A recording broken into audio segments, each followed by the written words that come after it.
chifukwa cha sila ichi munipukute misozi Yesu.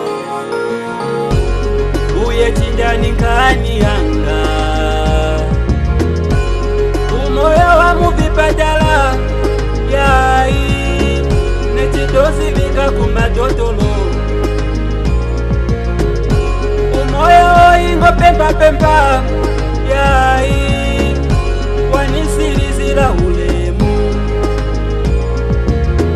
matenda na ulova veni yumilira mungani ndembo ng'ang'aneona kana lelo chino chakani changa chino chakani changa chino chakani changa chino chakani changa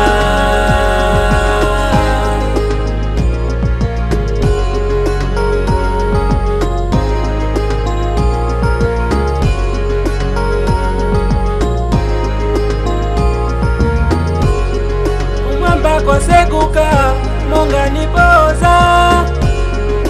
naona makumbi yoleta mvula sikomo ambuye Yesu koti mwasinda nkani yanga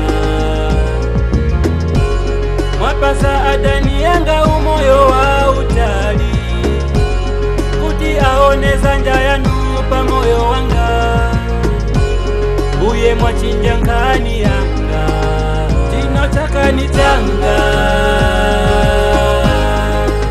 chino chakani changa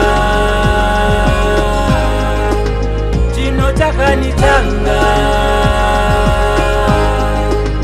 chino chakani changa